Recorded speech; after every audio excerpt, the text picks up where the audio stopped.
Welcome back to Where You Live with Gene and Tony, and we're broadcasting live from the Concierge Landscape Studios. Our guest is Mr. Jan Bergman, who's president of Cyber Citizens for Justice. We appreciate your time this morning, Mr. Bergman.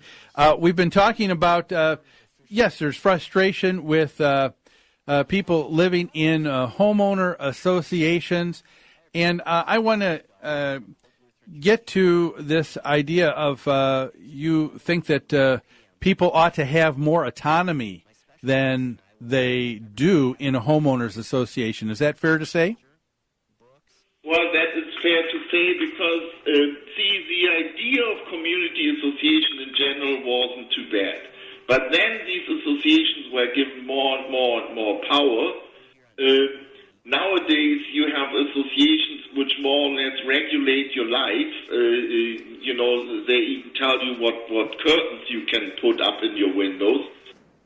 Now, the idea of associations running more of your life, you honestly believe that an homeowners association has the ability to run more of your life than they did, say, 10 years ago or 20 years ago?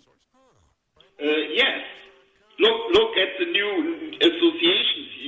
When you buy in there, you get the brochure, 300-400 pages, what you all can and cannot do. Mm-hmm. Okay, you're right that a number of homeowner associations will have, some of them quite lengthy, rules and regulations. It's been my experience that a lot of those rules and regulations are put in place because homeowners specific in that community have asked for those rules.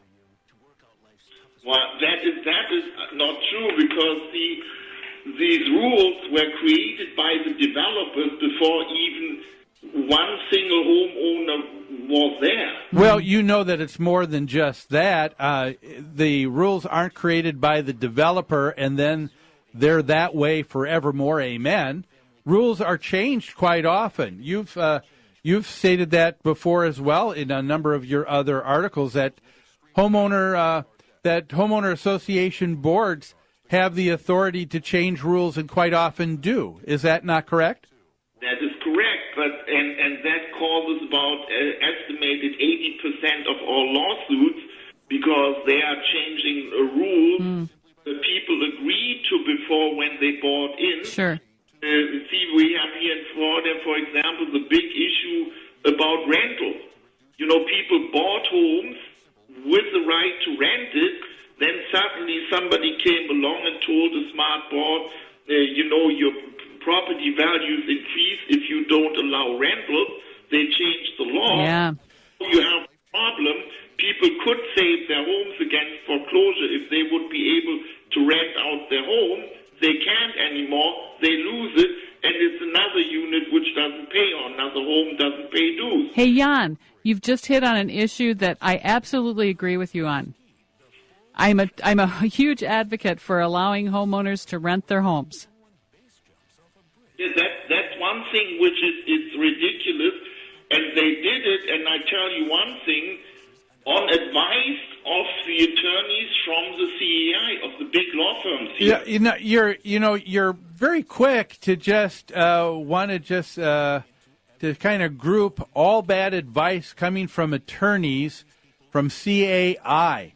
I don't know where you get that information that's the only those are the only people giving bad advice. I know a lot of just homeowners who aren't part of a CAI that also have some big have some big issues with things that they advocate themselves. Well, first of all, let's say one thing. The two big, huge law firms here in Florida dealing with community associations are members of the CAI. They are the ones who are, and they're using the CAI lobbyists for themselves. They're all together. So they're the ones in Tallahassee who are lobbying together. And the last bill here in Florida, which was Act 1196, was pushed by these people against the will of the owners. And very clear who the bad guys are. I'm sorry. Well, aren't they usually representing the boards of directors? Well, see, they don't represent the board of directors. First of all, who's the board of directors? They are homeowners. It is 5 people who don't know what the heck they're supposed to do. They are 5 people that were elected by the members of the Homeowners Association, correct? Not always correct. Well, you have why not? you have a poor view, Jan. I mean, I'm sorry, but part of what is a theme here that I'm seeing is that you have a poor view of everybody. You have a poor view of people who are board members in a homeowners association. You have a poor view of people who are in the industry servicing homeowners in an association. To be honest, it sounds like you're just sort of full of sour grapes. No, I'm not. And the thing is, you have to understand one thing. Okay, what is it that I need to understand, sir? 101 taught in school or anywhere. In most associations, you have people who happen to move there and who are being asked, do you want to be a board member? Because nobody wants to be a board member. So then, and don't get me wrong, let's see, you get nice people who move in a condominium. They're all retired. Now here comes the deal, and they had all good jobs, but they are not business people. Now here comes the deal that the association building needs a new roof. Here comes a bid for a roof for $1.5 million with all the technical specifics. How should these 5 people know what's right? Could you give me one little bit of qualification? Well, I guess I have a little bit more faith in my fellow man in terms of their ability to be able to, I guess, take care of their own destiny in their own lives. If I don't know something, sir, I know that I turn to other people that I know to be experts that you trust, and I rely on that information. And if I get enough information from several different sources, I can kind of corroborate that that information, and then based on that, make a sound decision. I think a lot of homeowners association boards do just that. That's right. They get the best advice they can find. Yes, but that's not always good enough. Okay. I tell you what, Jan, we do have someone who is on the line right now. Do you mind taking a call right now? No, that's fine. Okay, we have Nancy from Houston. Good morning, Nancy. Good morning. Listen, I think it's a very important show, and I certainly appreciate Jan in Florida. It sounds like he's got some wonderful insight for homeowners, and I appreciate him being on the show. In Houston, we've got some real problems that are not as obvious. Well, we've been in the HOA business a long time down here, and this is what we're facing. The industry has written the homeowner association industry has written the laws here, and often people can go a long time without understanding them. And when they are understood or experienced, it's sometimes shocking. In Texas, it is not mandatory that the homeowner association notify people if they're being foreclosed on. In fact, sometimes the first person that comes to their door is the new owners. And it turns into a profit-making business for certainly the association lawyers who end up owning some of these properties. But it's an incentive foreclosure is an incentive for the industry, the community associations industry, and those vendors. Homeowners aren't aware of this.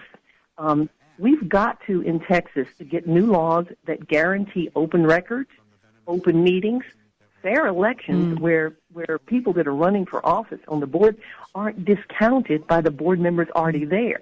Nancy, may I ask you a question? Let me finish. I'll be finished in about 2 seconds. All righty.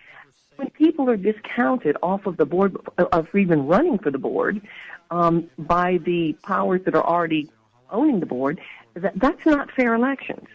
And then finally, there has to be an elimination of the non-judicial foreclosure where people are being subjected to foreclosure without even knowing it. It's, the certain powers that be will go through and find out who owns their home or has an enormous amount of equity and then farm those people through selective targeting for fines and then the reapportionment of their dues to pay these invented fines and targeted fines. And it's a scam that homeowners can't afford anymore, especially in this economy. People are not aware. Excuse me, Nancy. You're saying that there is absolutely no notification that's required by law for foreclosure. I want to ask a question about that, Nancy. You said that the association is not required to notify a homeowner if they're going to foreclose their lien for unpaid assessments. Is that what you mean?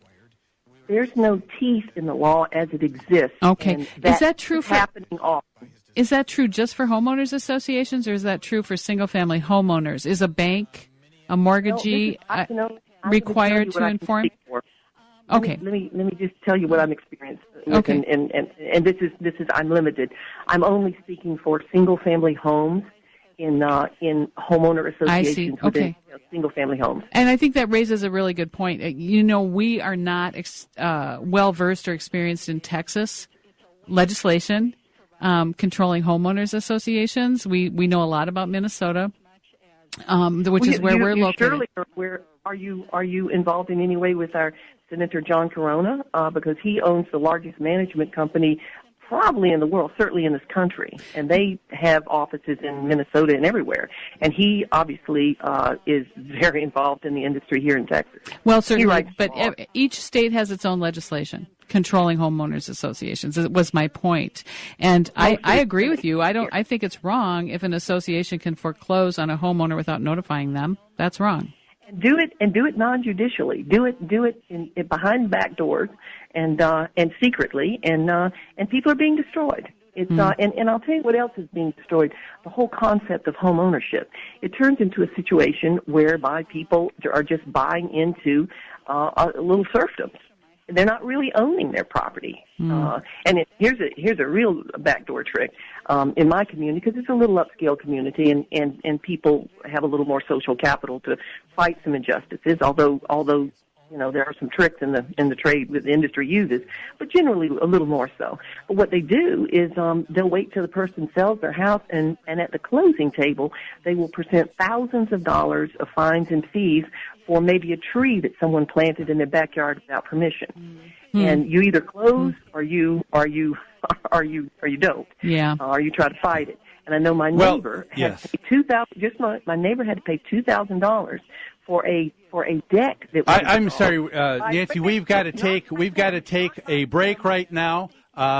We're talking about homeowner associations and people who are allowed to have their own little serfdom. I'd like to just, before we go into a break here, just say something that was from one of our founding fathers, Thomas Jefferson. If there is an issue with the government, whether that be a homeowners association, state or federal government, Thomas Jefferson said, "I know of no safe depository of the ultimate powers of the society but the people themselves. And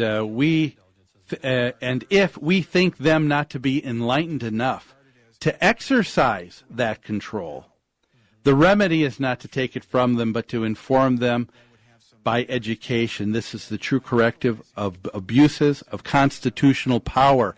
If a homeowner association is going to run correctly, if a state government is going to run correctly, it is a matter for homeowners to take charge and not allow things to just be run by other people and throw up their hands. It requires education, self-education. Well, we've got more to say, one more segment left here on Where You Live, and we're going to take a break right now. We'll be back after these messages.